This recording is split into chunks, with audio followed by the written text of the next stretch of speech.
السلام علیکم ورحمۃ اللہ وبرکاتہ۔ ناظرین، استقبال ہے آپ کا ہمارے چینل دا اردو نیوز میں۔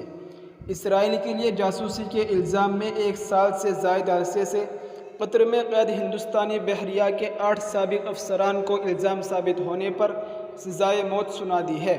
ہندوستانی وزارت خارجہ نے سزاؤں کی تصدیق کرتے ہوئے کہا کہ قطر کی جانب سے 8 انڈین ملازمین کو سزائے موت سنانے پر گہرا صدمہ پہنچا ہے۔ وزارت خارجہ نے اس فیصلے کو حیران کن اور پریشان کن قرار دیا ہے۔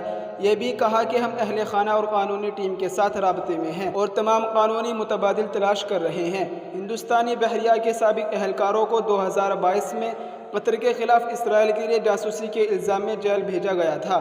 وہ الظاہرہ گلوبل ٹیکنالوجی میں چھوٹی آبدوزی بنانے جیسے ایک حساس نوعیت کے منصوبے پر کام کر رہے تھے۔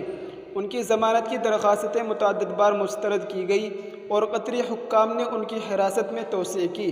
قطری اور ہندوستانی حکام نے کبھی ان افراد کے خلاف الزامات کی تفصیلات فراہم نہیں کی جنہیں طویل عرصے تک قید تنہائی میں رکھا گیا تھا۔ قطر کی عدالت کی جانب سے 8 ہندوستانی شہریوں کو سنائی گئی سزائے موت پر ہندوستان نے کہا کہ وہ اس فیصلے سے انتہائی صدمے میں ہے اور اس معاملے میں تمام قانونی آپشن پر غور کر رہا ہے۔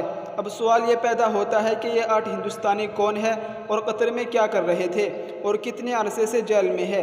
در حقیقت قطر کی عدالت نے جن 8 ہندوستانیوں کو موت کی سزا سنائی ہے وہ تمام ہندوستانی بحریہ کے سابق افسر ہیں۔ بحریہ کے یہ 8 سابق افسران گزشتہ سال یعنی اگست 2022 سے قطر کی جیل میں ہے، تاہم ان کا جرم کیا ہے یہ بھی ابھی تک معلوم نہیں ہو سکا ہے۔ بتایا گیا کہ قطری حکام کی جانب سے ان پر لگائے گئے الزامات کو منظر عام پر نہیں لایا گیا ہے۔ تمام 8 ہندوستانی نجی کمپنی الظاہرہ گلوبل ٹیکنالوجی کے لیے کام کر رہے تھے۔